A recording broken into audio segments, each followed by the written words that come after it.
Okay, so there's three things I wanted to raise. Firstly, the transcripts that need to be done. Have you done any more over the weekend? Yeah, no, I've got a fair way through them. If you have a look at the sheet, it's all pretty well marked up. So there's only, unless they've been added to, there's only probably four or so to go, I think. Have a look. So which, one second. Are you only referring to the one tab or all the tabs? All the tabs, maybe except for the first two. Lulu, can you send me a link? I don't know if there's anything else added. Because there's a bit of double up. So, no, sorry. So the first two are the most important ones. Those Yeah, tabs. no, that's right. Well, the first two, we had a look. So all the ones that are marked are basically done. Is that what you're saying? The green one, yes. And there's a couple of comments there, like there was one in, oh, no, that was in the other tab. But there has to be a transcript for it already. Okay, well, we need to finalize all the transcripts today. That's the first thing. The second thing is that, so Gorton, I mean, I don't want to spend a whole lot of time on this, but basically he's done a lot of very fucking fraudulent things. So, I mean, I think you haven't read all the judgments, which, well, no one had until I've started reading all of them. But he's made a number of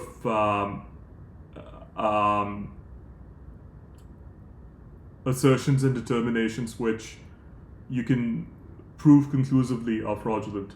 So, for instance, what he did was he ruled that he ruled that the way the proceeding was started was by an originating motion that I drafted, and I'm not a solicitor, so the originating motion should never have been accepted for filing. And he stayed the proceeding as it relates to the company because the proceeding was not started properly. And I mean, I think he also did that to clear the prothonotary from blame, because, you know, if it should have never.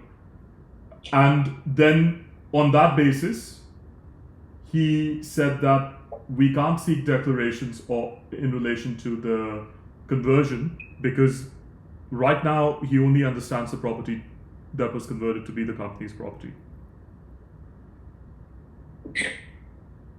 Now, there's a number of issues with that. Firstly, they hadn't raised this point that the originating motion was drafted by me and not by you. There's no...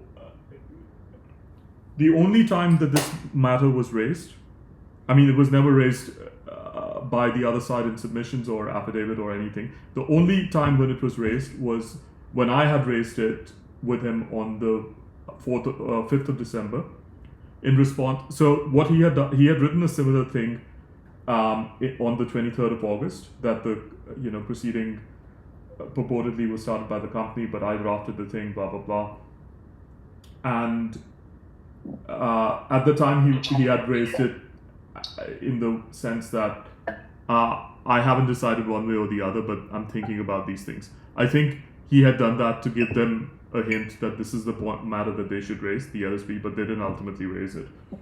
But on the 5th of December, I had criticized him about that, and what I'd said was that, firstly, he shouldn't have raised that point, it was for them to raise, and secondly, there are 5 or 6 people there, and everybody doesn't draft the fucking originating motion. People endorse the originating motion. You endorse the originating motion on behalf of the company as the solicitor for the company. I drafted it, but you endorsed it, and it's no different than me not representing Maria or Lulu because they're endorsing it. So just like I can't be the company's lawyer, I wasn't your lawyer or Maria's or Lulu's. But so I mentioned all of that. He addressed none of that. He addressed none of that on the first in the decision. I can't see there's any reason he could raise in relation to that point. Yeah, but he did. That's the basis upon which he's denying us conversion. So it's something. It really doesn't follow that he can do that. I know, but he did that, and not only did he do that, he didn't address my submissions. No, I follow exactly what you're saying. I just think he's got no basis for what he's saying. Yeah, and so that's one thing. The second thing is that he said that. So, you know how we've been saying for ages that the court can't say no to declarations just because they will be used later on as issue estoppel. Yep. So he basically came out and he said, yes, that is wrong. It's an abusive process because,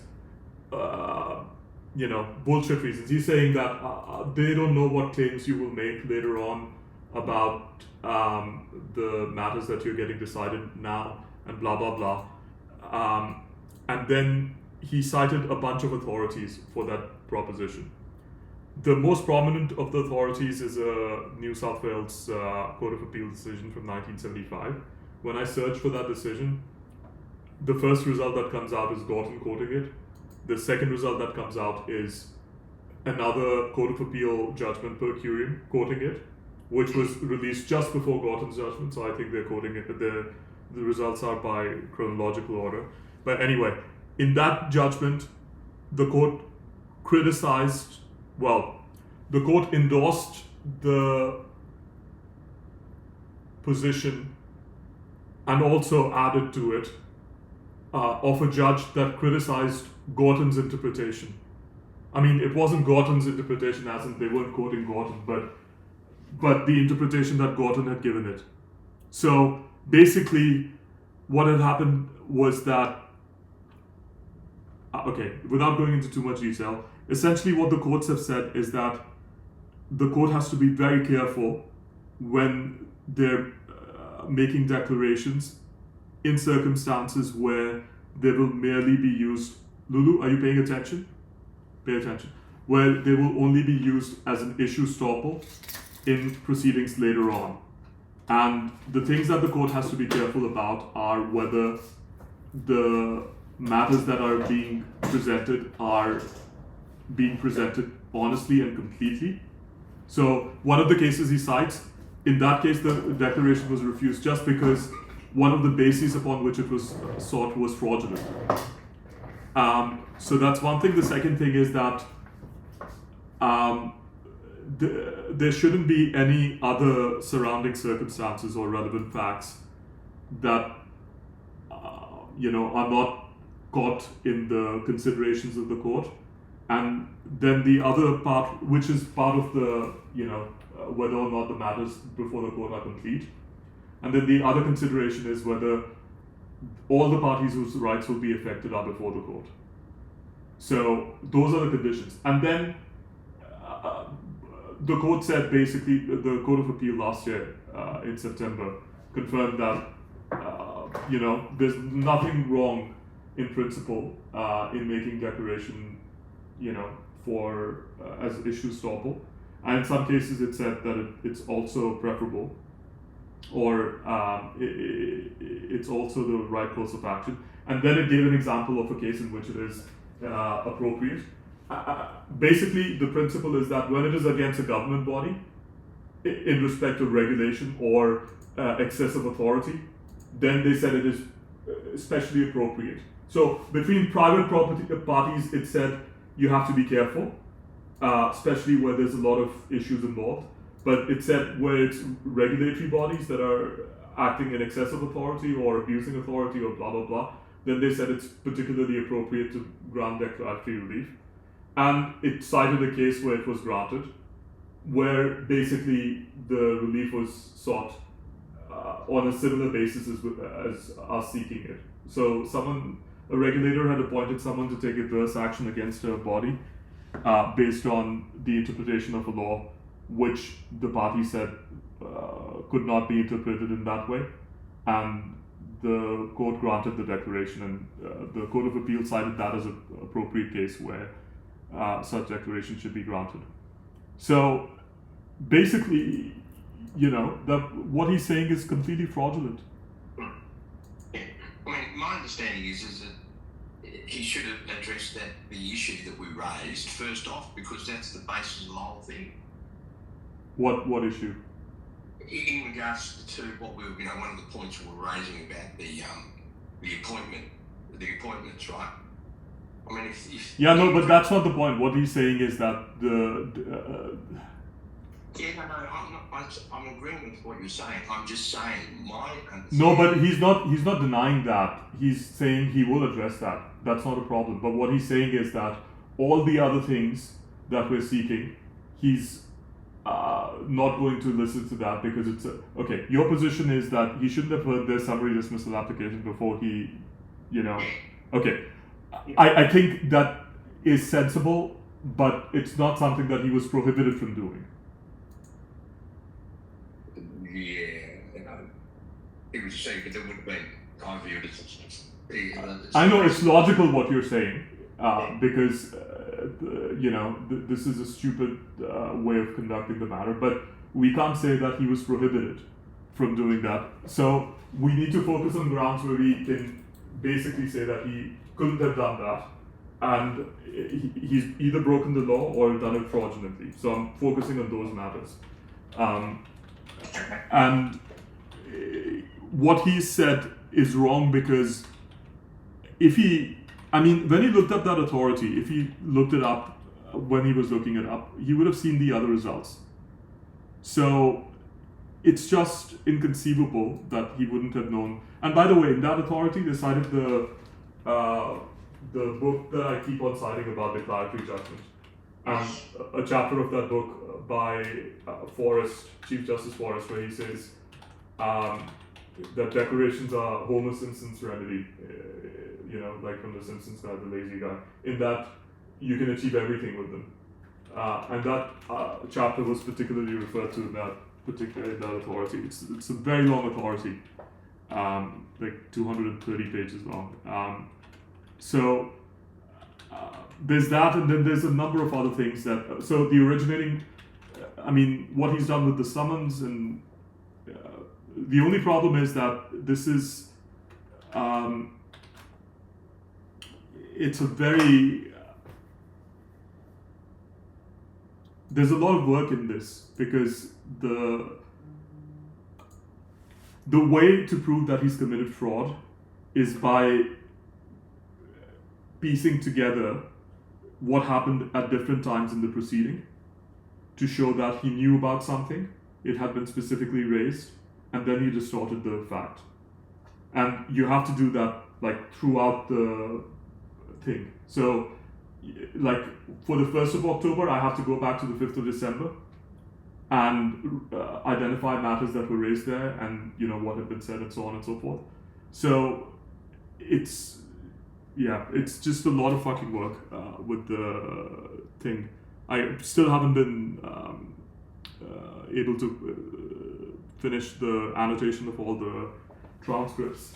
So, but I'm also simultaneously doing so I'm comparing the judgments at the same time as I'm doing the transcripts. So I'm going to need help with putting this stuff together. I am interviewing some people, and basically what we need to do is extract all the. I've created a PDF which consolidates all the decisions, and then what I'm doing is I'm marking the specific paragraphs in a particular way that someone else can read, like on the PDF, and then all of that needs to be extracted and then sequenced so we can make the fraud argument, because it's throughout the thing it runs clearly. One of the other issues is that um, he has repeatedly said that the case against you about the contravention of the law, like you broke the law in representing that you were a solicitor, was always clear. He has said that in the judgment as well. The problem with that assertion is that he's saying it in the context that even before they had particularized the ground upon which the offense would be argued, he said that it was clear. Now, he said that on the basis also that your position has been that they're trying to stop you from practicing law, and you're entitled to practice. So he used that as the fact that you knew that they were trying to stop you from practicing law. So what he's done is he's flipped the thing by implying that if you take their position to be right as a default position, because they're the licensing body, and if you ignore that they can have an improper purpose, or they can do things that are wrong fundamentally, then whatever they're doing is right, or they have the right to do. And on that basis, you knew that they were trying to stop you from practicing law, but you were continuing to practice or assert the right that you wanted to practice. And on that basis, he said that you always knew that they had that they were going to argue that you're not entitled to practice and you're practicing. Do you understand? It isn't ignoring the original concept of saying no presumption of regularity. Yeah, so that's another thing. So there's a point where I have specifically raised that with him. Well, I've raised that with him repeatedly. But what he did was he addressed that in a judgment on the 26th. So he said that I have said that one of the implications of what he's saying is that there's no judicial review possible of their decision not to renew license. And then he didn't say anything further about that. So basically he accepted that. He said that I called his decision morally perverse because of blah, blah, blah, blah, blah. And he said he's repeating this, but he's not accepting what I say only in relation to the meaning that I'm giving to Ellis. Okay. Basically, it's a complicated thing, but the way he's done it is that he basically accepts what I'm saying about the judicial review. But he said at the end that he could, of course, be wrong about this. And if he's wrong, then, the appellate court will set him right. I mean, it's just ridiculous the way he's done that. And also, the whole point about, how I keep telling him that he acted upon ex parte communication from the LAR about the orders of the magistrates court, blah, blah, blah. So, again, very fucking underhandedly, at one place he says that Mr. Kuksal's assertion was that I had reference to the affidavit of a former employee, which he says I should not have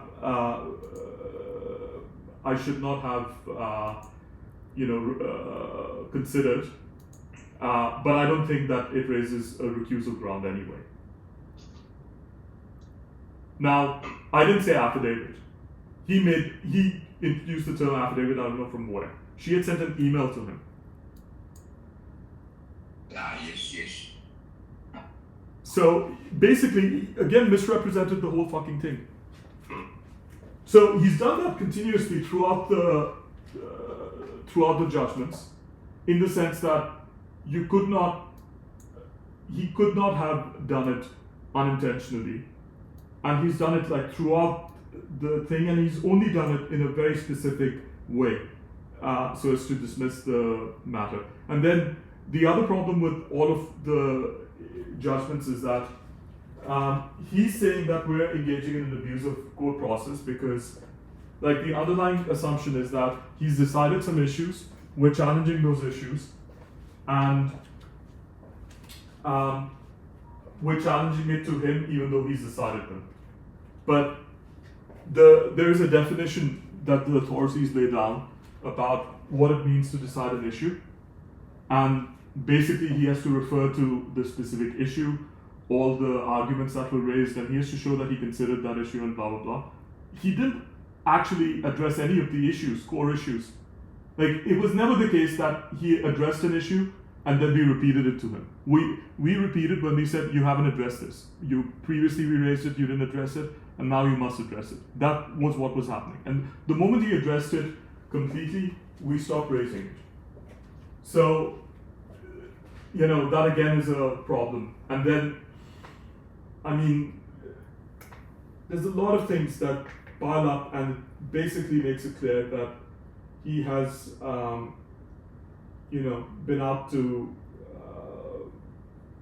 go after us and frustrate the fucking thing. So he had to do the thing against the company, because if he didn't do that, the conversion thing would have been still open.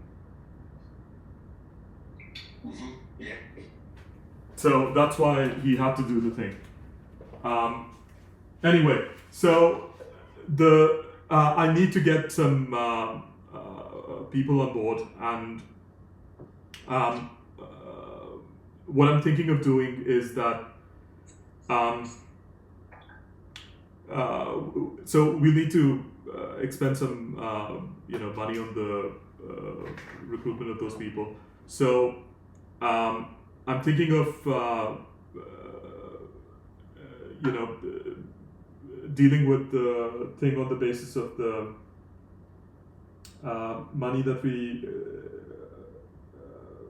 that you have given me for the application for the contempt, and then I'm also putting some more from what Lulu is contributing, and then with the recusal with the contempt application,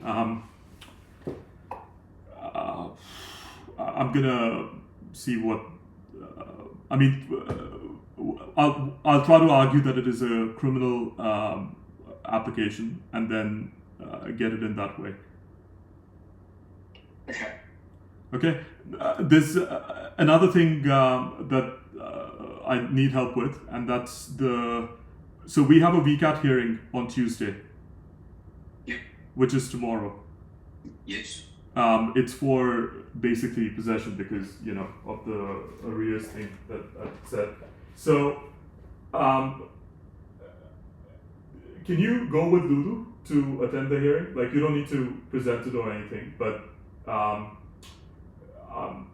may need you to give evidence. So basically our case is that Lulu had entered into an arrangement with the landlord about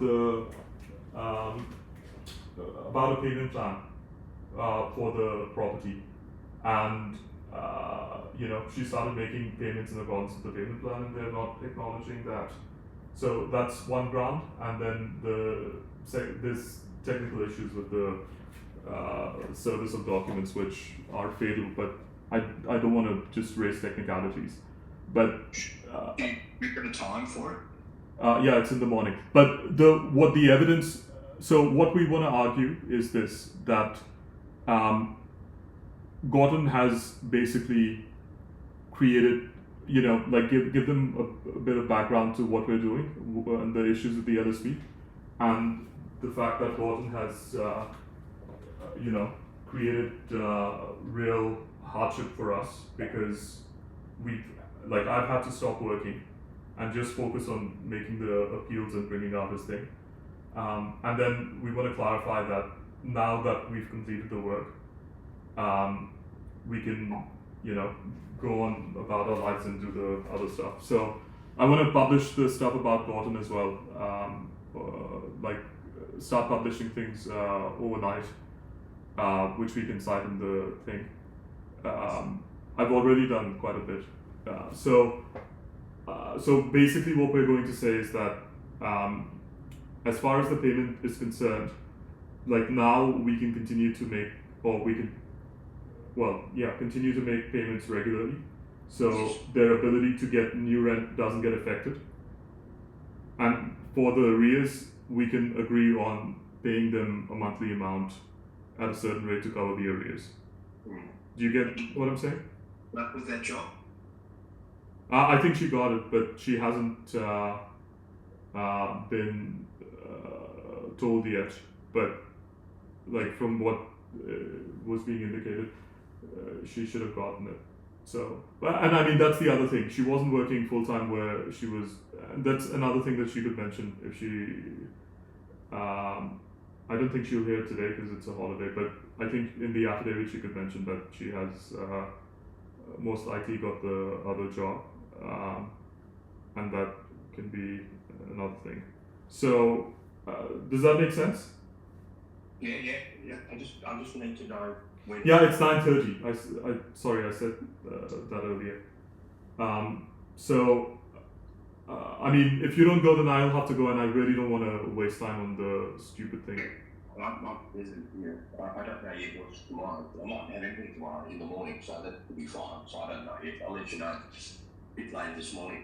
That's okay, but I mean, we may need you anyway to give evidence about the Gorton stuff. Yeah. No, he was saying I've got to work out what I can do. So I mean, I'm getting the other guy because I should be right, but I don't. Just saying, I don't know. I'm not sure what I'm going to do tomorrow. That's all. Okay. Yeah. Talk me over, so don't panic. Yeah, because we have to sort of prepare. There might be any job on tomorrow morning, so it could be fine as well. Okay, but so I'll prepare 4 things, assuming that you are, and then you'll confirm though in a. I should be able to swing it. Yeah. Okay. Good. Drama, otherwise I'll be George to do it. Good. And by the way, Peter, I forgot to tell you this. So there's a few people that are prominent now in the campaign against judicial corruption, and they're all connected to us. They're coming to us, and they've contacted us already. Now, they were recently talking about a court case that a lawyer published the details about. This is in the High Court. And what happened in that case was that disciplinary tribunal, like this is related to the armed services or something. I don't have the facts memorized, but basically it's I don't think it was the army per se, but it was like border forces or something. Anyway, so a judge sitting in a matter where an officer had brought an application against the entity, dismissed the officer's application. Okay, the application was for judicial review or a merits review, but a review basically. After the application was dismissed, the person whose application was dismissed learned that that judge had accepted a job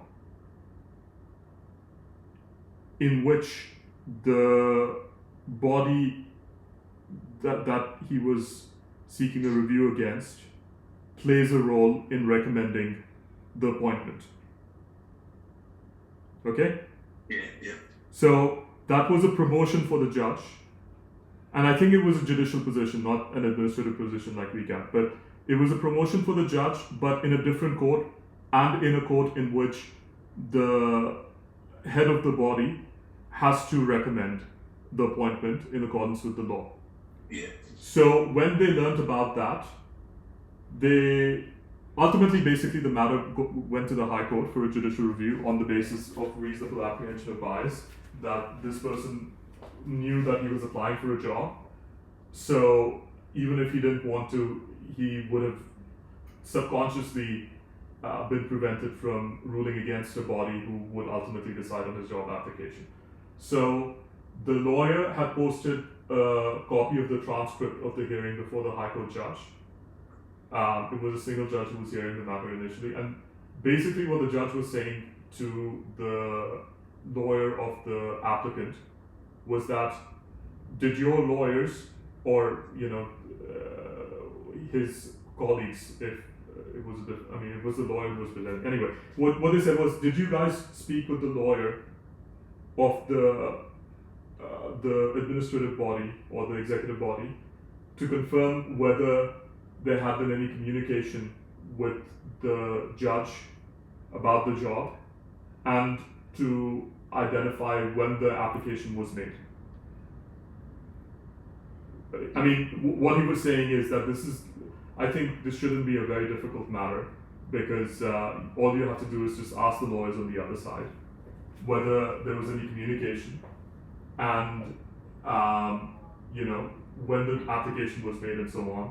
And he was asking, so the lawyer was criticizing the High Court judge's questioning, because there's a principle that you shouldn't have to investigate the judge proactively. The judge should himself make the disclosure. So what he was saying is that even though it's not exactly that, the court is requiring the party to basically make more efforts than should be necessary. Anyway, that's not the point that I'm trying to make. Is that we have asked the LSP and the court, obviously. I was thinking exactly that. That's exactly what would they do. Yeah, and they're not responding to that. And what the High Court judge said was that that's exactly, it's something that can be easily cleared up by just asking them about it. So that basically strengthens this is my interpretation of it based on the thing. I'll send you the LinkedIn post and the transcript that was attached to it. So go through it, see if you understand the same thing. But that just backs up what we've always said about him not responding to what we've asked him. Yeah. And also, Bennett also said that, as I quoted, that the law around disclosure, or the law around the requirement of the disclosure, requires that disclosure be wider than disqualification. So he's not required to disclose only if he's disqualified. Because then it would be absurd, because he could be wrong, for instance. And also, he couldn't even understand all the circumstances in which the disqualification could be relevant. Like with Mushinsky's case, because he didn't know how we were involved in the matter. But when we clarified that this was, then he came out and he says he's disqualified or he has a conflict of interest. So basically, the moment that there is a remote connection, and there could be a possibility of disqualification raised, then he has to come out and say it. Clarify what we've always said. So basically, this is going to be like a lot of data intensive shit. And what I want to do tomorrow is or overnight, write to Gorton, and I wouldn't be able to particularize all the grounds, but what I'm going to do is say that so what I will have is the annotated transcripts done by them, like all of them, and so the annotated transcripts, if it's in one document consolidated, so let's say it's 200-300 pages, and then the judgment, another document consolidated, it's 200 something pages. So what I can do as a shorthand is say that, look at lines this on page this of this document in combination with paragraph this on page that of that document, And I can do that for a number of things he's done and say that this is how we're going to prove fraud. Do you understand? Yeah. Without explaining the argument, because he would know. Do you know what? That's right. But the time-consuming part then is to copy those paragraphs and then link them in words. But so that I wouldn't have done by then, and that's what I will get people to help with.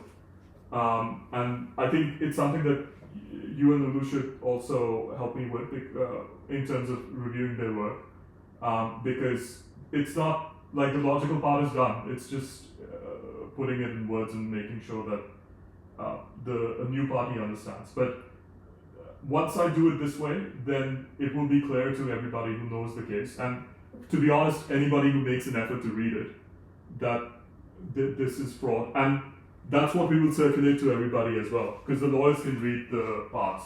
Do you know what I'm saying? They don't have to read the whole thing, they can just read the relevant bits. Yeah, but I mean, for the Court of Appeal, we would still need to, we can't do it in that way, because it's not going to be formal or proper. Because we're not explaining, like, okay, for example, when I talk about the originating motion issue, when he stopped us from continuing because he says the company is not represented, yeah? Yeah. So I point out the paragraph where he said this on the 1st of November, or the 27th of November last year, and then I point out the same thing that he had said in previous judgment and my objection to it. So if I point out just the paragraph numbers from the two judgments and the court transcripts, then you can, if someone reads it, they will know what I'm saying. So, but you know, for the Court of Appeal, we'll put that, we'll explain it a little bit as well. But it's not very far off from, once I've done the combination by shorthand, then putting it in word form will not be, too difficult after that. Does that make sense? Yeah, okay, yeah, no, it does make sense. Yeah, so, I mean, there's no way we lose against Gorton. I mean, there's no way he can even, I think if we apply for, I mean, even the federal court will not do the bankruptcy thing now. I'm 100% confident, because one, he's ruled against us without any affidavit material. So no one can, one of the things that the bankruptcy court has to decide was, literally there's a court about whether the trial was conducted in accordance with the law. Where the judgment was given. So this is laid out in the High Court authority, that basically what they have to make sure is that where the judgment was given, that trial was conducted in accordance with the law. And he, fundamentally it's absurd. And I mean, Lulu did a great job actually arguing the case for declaratory relief, because she basically raised all the points that, I would have raised without explaining as well. But it was clear what she was saying, and she didn't cite any authorities, but the points that she was making, basically the fundamental point is this: it doesn't matter whether it's relief, the declarations are sought as relief, or they're stated as grounds, but what he has to decide are the issues of fact. And in putting those issues of fact straightforwardly before the LSP parties, we're giving them an opportunity to address those issues of fact. Where it's a very transparent process where they know exactly what we're asking the court to find. We've given the evidence, they're not providing any evidence in response. All they have to do is provide evidence to say why the court cannot find that. And when, I mean, everything is just drama and unnecessary. Like, there was so much back and forth between him and, so what she was saying is that, okay, don't take them as declarations then, take them as grounds for us to explain how they've done the wrong thing. So he was like, are you saying that they cannot be taken as declarations? Like, it's improper to, I mean, she was saying, no, that's not what I'm saying. I'm saying that if you don't even if you didn't take them as declarations, you could take them as grounds. So at this stage, it's not proper to summarily dismiss them anyway, because and there's actually, it's been explained what she was saying in a very good article that author from Canada has written, but he's written it about the British jurisdiction, about the evolution of the declaratory thing. And he says the same thing. He says the thing about declarations is that it was never about giving the court new authority. So you know how the law, the act, the section of the Supreme Court Act which says that you cannot refuse declaratory relief because it only gives you, because it doesn't accompany substantive relief. Yeah, that's lifted exactly from the British legislation. So it was lifted exactly from the British legislation in the New South Wales Act, and then Victoria adopted the New South Wales Act. Now, the reason why it was said in the UK was because everybody accepted that the court had inherent authority to make a declaration. What the legislation clarified was that this will not be a reason to stop it from using its authority. So it didn't give the court fresh authority. All it's saying is that you will not stop the court from doing it. And he explains the history of that provision. And basically what he says is that in deciding issues of fact, the court has to make determinations. And declarations are basically pronouncements of those determinations. And previously, what people would say is that the court should not just pronounce those determinations for whatever reason until, so the concept was this: until you have a cause of action, you don't have a standing to make the application. So what he said was the purpose of that provision was to give a new cause of action, so if it were, to expand standing. Do you understand? Yeah. So there's no difference between a declaration that is sought on the basis, like, for instance, if I could sue so in Gorton's case, this is especially problematic because we have a cause of action against them anyway. So in misfeasance in public office or whatever. So it's particularly proper for him to do that because it settles a legal right. But in some cases, what happens is where I don't have a cause of action against him because I'm statute barred or the time limitation has expired. In those cases, because the court could not identify a cause of action that I had against him, it would not make declaration. And what he says is that the purpose of the declaratory relief provision was to, in those cases, expand the basis of arguing standing. So what Lulu argued without explaining all of that stuff was effectively the same thing, that ultimately the court is asked to make determinations and so on and so forth. So, I mean, these are very good cases, like the way they've been argued, and What you say? yeah, no, I think a lot of people will be interested in reading about the stuff, and they will, I'm sure they'll be talked about in other cases once we publish the content about them, and then the Court of Appeal refers to them. But one other good thing that I picked up from his judgment was that, you know how on the 5th of December I got him to say that all the matters are included? Yes.